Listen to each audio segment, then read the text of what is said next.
Is it running? Yeah. Hello, my name is Lusitania Blanco, the sister, and we're reading Saturnastra Monkey King. This is Chapter 6, Part 1. Without much ceremony, King disappeared and went in the rest of the red mist. And a strong wind came from the forest, and as it touched the remains of the iron structure, it emitted a sound which resembled the crashing waves. And the structure started to form right afterwards, till it became nothing. After returning to the town of Sorola, King was pleased to see a representative of the Great waiting for him. And the gentleman with the slanted pupils was a Saurian, and generations of specialized breeding had given him the appearance of a human being. And the only thing that the Saurians still did not manage to change fully was their reptilian eyes. I had the complete analysis of the life form you submitted to our council, said the Saurian straight to the point, and he was dressed in red and robes, whose arrangement made him look like a Roman patrician. And he then handed King the ampoule he had sent for analysis. So what is it? Asked King. It is a type of life form, the lives of which we have yet to analyze, and appears to have ancient observations of these iron ships, though this sample we were able to discover what was causing it, and the life form has an amorphous body with a quartz-like protective barrier, and this being generates power using a type of piezoelectric effect, and at most batteries it tends to perform poorly in lower temperatures. And at its core, however, and this is the thing that baffled us, the creature inside the ampoule has DNA identical to humans, concluded the Saurian. So that weird jar-looking thing is actually human. That weird ampoule-looking thing is actually human. Is it an armored core? No. It's just a weird jar. It's just a human in a weird shape. That's weird. Yeah. So that thing is human, said King thoughtfully. Yes and no. While human DNA is left-leaning, this one has a right orientation. Such an imperceptible change in orientation of the coil created a difference between the two species, explained the Saurian. Yeah, it's just that I read that some creatures can have identical DNA, but if the DNA strand is left-leaning or right-leaning, it makes the creature look completely different.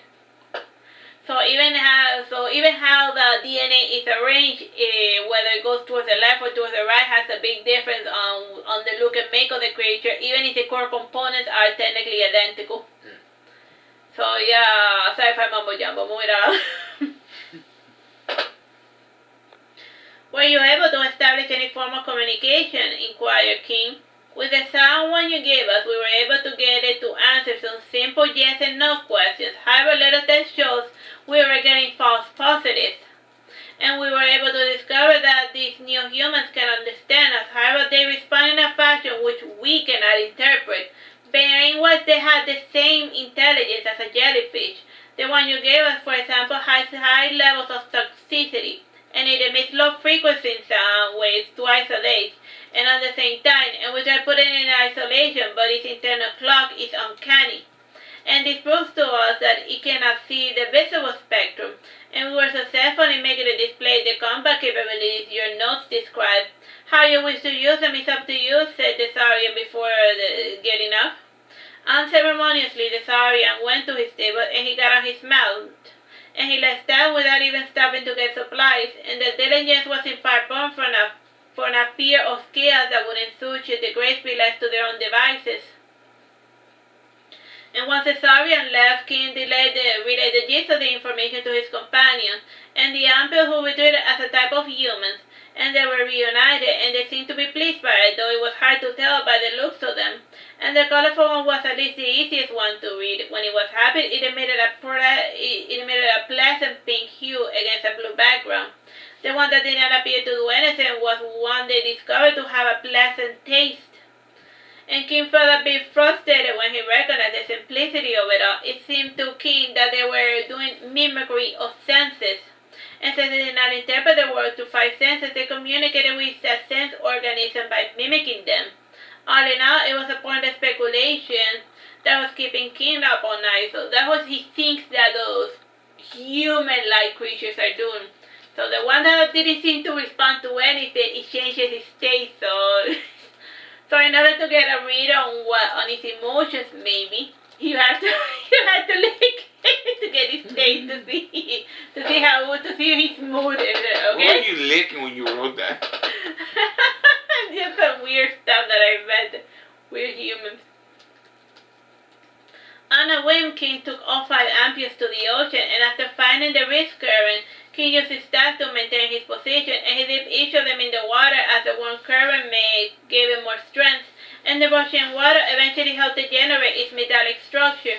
And he did the same with his 4 other ampules, and upon closer inspection, each iron ship had its own flare. And King said to the ships, "You are free to go wherever you please, and do try not to get in trouble. Being as powerful as you should not bother with petty affairs, and go live your own life, and if you are bored, play with the fishes." King waited 20 minutes to see if he had been understood, and since the ships were not leaving, he went inside them and repeated the speech to each of the court, and again the ships did not depart. Sighing, he said, "Oh well, we certainly could use some new battleships, and you're welcome to help us if you had nothing better to do." The ships then made their way towards the harbor, and at that moment King felt as if they had understood him, and the feeling faded away when he saw the ships foam and turn to ampules, and it took a bit of doing to fetch them from beneath the waters of the dirty harbor, and after getting them out, King, annoyed, said, "I am starting to suspect that you guys might just have a poor sense of humor, or bad sense of direction." The ampules showed no reaction, and even the colored ones seemed undisturbed by King's rebukes. And since he could not keep calling them ampules, he decided to name them Rusalka, sight; Vodnik, smell; Isme, touch; Hyperion, sound; and Ava, taste. Bless you. What? One of them sounded like a sneeze. Isme. Isme, bless you. Yeah. They would become the flagships of its naval fort, and this caused a bit of a controversy among those who were aware of the statutory limitations of technology, and visually speaking, the ships looked far more advanced than anything that a medieval society could string together. However, the 5 ships' power was purely biological, and in the end, they were gradually given permission to use them as naval ships. Time, bro? 16 minutes. You asked me a minute and a half ago. Sorry. You're spending most of the reading asking me what time it is. I can The tell. first mention as a mercenary corps did not manage to win the Nagas any allies, and he was coming from the North Plain for the tsunami disaster, and it was interpreted by outsiders and certain insiders as a ploy to make money. And the Nagas destroy your home, and now you must pay them to rebuild them. At least that was the rumor that was spreading around. And after a few minor skirmishes in the northern part of the continent, the Naga army was officially bored of unimpressive battles. So, they were only given big jobs. And so the army business was low for the Nagas. Winston and Virgil decided to engage in the delectable art of peace. And for a standing army, they focused on securing the trade route and acting as escort for merchant caravans. And such missions only required a much fraction of the invisible army, and the main bulk was left with nothing better to do. A quick question. Didn't Marduke have an army of Nuggets? Nuggets. No, he didn't have. They were just part of the main campaign, but then afterwards they went to do their thing. Oh, gotcha. That's why they're bored, because after the fight in Veraguero, then the famous final battle and whatnot, then things have been it went from an all-out war to just what do we do with all of these swords? Yeah. Because the continent is in disarray, but it's more at a smaller scale, Because they went from a being more unified kingdom to lots of little feudalists fighting over each other over small pieces of land. Everything disintegrated, and you know how in civilization everything degrades to chaos when you enter a dark age and everything gets nuts. That. I got it. And one of the leaders of the Invisible Army was named Edith, and she was a descendant of the Sphinx red-handed holler monkeys.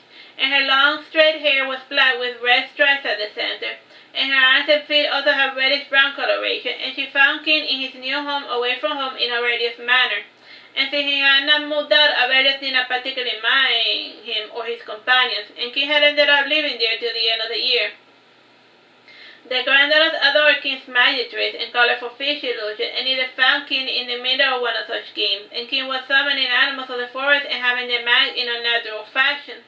The bulls were twisting and swimming as if they were fishes, and the marlins were walking about conversing while holding a teacup. And from time to time he had his illusions engaged in play fighting, or he would try to jump scare random people that were not aware of his games. And Aurelius disliked such illusions as they reinforced what he perceived to be aggressive behavior, and it was unbecoming entertainment for ladies of the manor. Still, there was nothing better to do aside from playing outside or playing with a board game. And another time, King mounted a more complex show with animals acting out scenes from whatever story first came to his mind, and before attending Edith, he had his animals act out a particular story. Once upon a time, there was a little mischievous red herring. He was delighted in nothing else than causing problems in the country of the rightful Marlins, and one day he reasoned to the king of the Marlins something that seemed like a practical idea. The king blue marlin did not know the exact number of fishes in his shoals, and if he wanted to hunt properly, all his schools should be counted for. And to complete this task, King Blue Marlin set out his trusted Billfish advisor, and Billfish visited all of the schools of the king, and he counted all of the members. And while counting the blue marlins, the General Macaira said something offensive to Billfish, and the two had never met eye to eye or anything, and out of spite, Billfish omitted General Macaira and his school from the roster. And Billfish did not know that the general was the illegitimate child of the high priest, and to remedy this evil, the goddess Erua made it so that all but the blue marlin schools were to be fished out by men. And since then, no schools of fishes perform a census, and that is why you only find blue marlins in this ocean. And after concluding this bizarre story, King unceremoniously left toward his study. What was the point of that story? You just have a fish act out nonsense. There's no point. The point is that the sense is bad and it's boring, and it only causes more trouble than the one that it resolves. It's in the Bible. It's in the Bible. The census was created by the devil. Read it.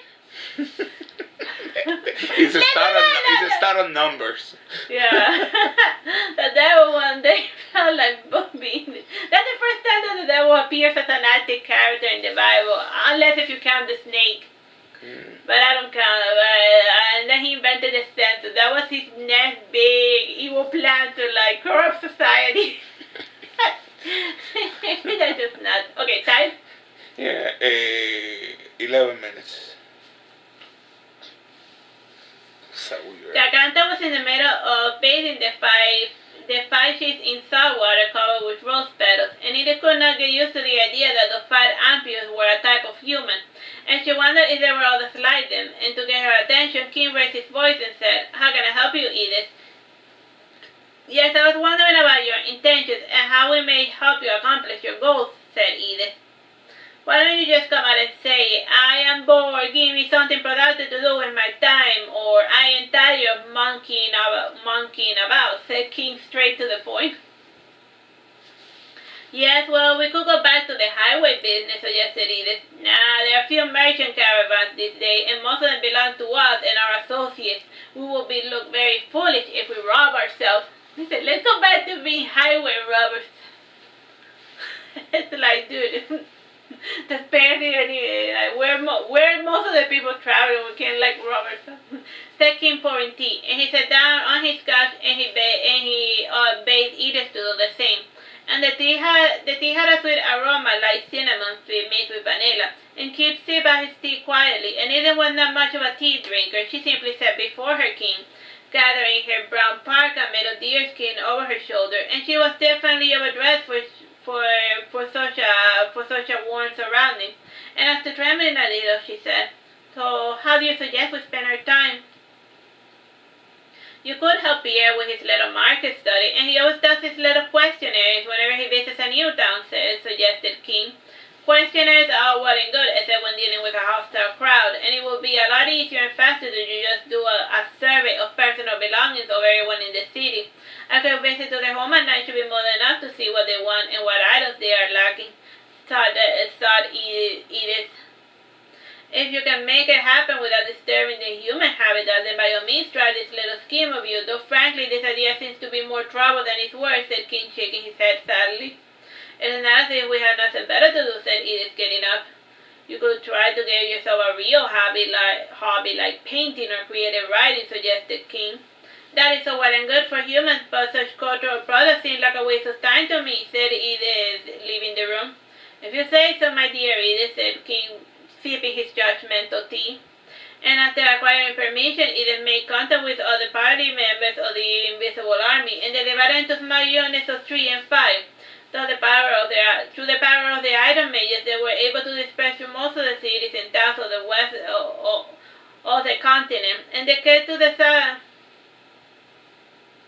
After breaking several entrances, sneaking into matches, and killing a few household owners in self-defense, the Invisible Army had compiled a comprehensive list of what was needed and what was wanted among the general population. Generally speaking, it seemed to the Nagas that the humans were lacking in food variety, and even among the most affluent, the locals only had 6 types of foods, and the forest for the Nagas provided quite the hefty variety of fruits, vegetables, meat, and fish. Time? 7 minutes. Through trade, they were always further expanding on their diets, and it seemed to the Nagas that lacking variety was making the humans rather dour and unwilling to accept those different than themselves. And after pondering on this matter somewhat, King decided that the Nagas would try a culinary diplomacy in order to foster trade relationships, and the Nagas would feed prospective clients and show their variety, the versatile bounty of the land. And before starting this initiative, King decided to try a pilot dinner in his current base of operation. His brother Artsy was right on cue to make the necessary preparations. He was always ready if there was food to be had, and already was glad to have some sort of merriment, and a cloud of doom and gloom had taken over his household since the tsunami had taken almost everyone away. And normally medieval households had at least 3-course dinners, and where most you only hope was soup that was not to water down, and the only true variety came in the form of liquor, and there was always bountiful variety of alcoholic beverages to drown one's sorrow. And as he brought for his brother a large sampling of food he considered edible, and after complementing his bag with items that were actual food for humans, the buffet was ready to go. And the displays were made of wood and glass, and as he felt that the glass added a unique flavor to the meats, like venison, goat, horses, and guinea pigs, and would work better with fish meals. And since Sorolla was closer to the ocean, he was able to harvest quite a large variety of fishes, and the centerpiece of the course was anything but the blue marlins, and for reasons that the locals did not understand, the Nagas refused to ever try to fish these critters. And whenever one was accidentally snatched, he was quickly returned to the ocean, and they were everywhere, but were almost impossible to fish out. And other dishes that were sadly lacking were the chicken or birds of any type, and the large variety came in the form of goods like berries, cashews, cloves, pineapple, guava, passion fruits, camu jams, sweet potatoes, avocado, and black peppers. Okay? No, we just remember that he liked to make parties and decorate and stuff. Yeah, he likes food party. Shouldn't they keep him away from beer? Yeah, he already got past that nonsense. Oh, this is past the slaughter. Yeah, Yeah, let me not spoil this book. And what happens in the middle? Well, let's the thing ambiguous as to what happened on that day. Very chaotic. The server doesn't know what happened, and he doesn't know what happened. Nobody knows what happened. And anyone who could know is being slaughtered. Yeah. Whatever. But that's a story in another book. Time, bro. 4 minutes, 30 seconds. The cornerstone of the feast was the vanilla and chocolate desserts. The production sweets in the continent was sadly lacking, and having anything with a little bit of sugar on top was already considered a treat. And the first 2 courses were free. However, King was charging the guests for the dessert place, and the ones made with vanilla were the most expensive. To increase the vanilla production, we had to do hand pollination, and that is a real time-consuming process, explained King as he took a spoonful of the delectable vanilla ice cream. And the joy he took in eating the dessert eventually won over people's reservation, and in the end the nobles were more than happy to pay for the delicious vanilla treat. And some even ended up paying extra to take a whole cake home. and all of the guests who visited were given a parting gift of seeds with a bit of information on how to grow them, and King was not too concerned about losing the monopoly of certain fruits, and his people would always have the advantage when it came to producing those items. During dinner, King would get interrogated about the meat and fishes, and as he had expected, the nobles were more suspicious about those items, and Gagata noted grimly that most of the tropical fruits had been left untouched, and she made a mental note that the humans from this region were carnivores that had a bit of grain on the side. And Aurelius picked up a small dish with a little deep-fried meat, and eyeing it with suspicion, he asked, "What sort of mystery meat is this? Is it chicken?" He took a fork and bit a piece of Aurelius' meat, and then he put the rest back, and Aurelius frowned, and he started to protest, but then he stopped when he saw King shaking his head sadly. And looking at his face, he put his plate down and got another one with a similar-looking dish, and as he noticed this proceeding with a grin on his face. And when Aurelius was not meeting his eyes, they glowed for a second a deeper crimson, and Sina, he said, pointing to his plate, "That there is what you humans refer to as bushmeat."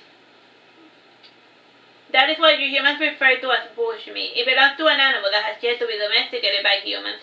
The gray in the highland has taken a liking to eating guinea pigs, and they get farmed instead of traditional pigs.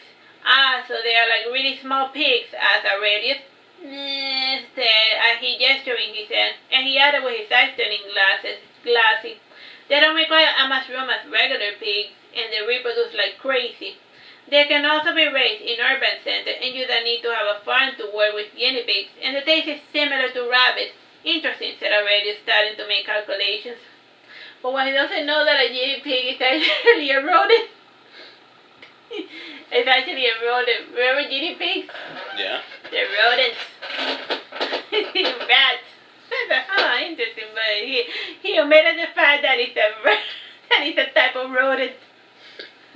Eating rat. While he was conversing with Aurelian, the youngest daughter Lita was trying out all of the dessert, and as the youngest 7-year-old Lita was spoiled to the core, and Aurelius had given her 300 coins to purchase whatever sweet she liked, and much to her annoyance and the annoyance of everyone in the dessert table, the Naga's serving were not accepting cash, and Lita then remembered how King only accepted types of items. And she ended up trading $4 and 3 bowls, and her cigarette and her shoes in exchange for a whole cake, a vanilla sundae plus topping, and a cereal of caramel flan and 2 donuts. And King went out to Patty and he asked, "How is business?" "Business is a killer," she said gleefully. Narrowing his eyes, he went through all of the items she had collected, and based on their scent, he went note by note, returning most of the items. And as a human poet, Patty always fell under the temptation of overcharging for goods when the opportunity arose, and she had even taken advantage of poor little Lisa. And Aurelius smiled and nodded with approval, and the nobles too were pleased by how King had managed the situation. ¿Eso es verdad?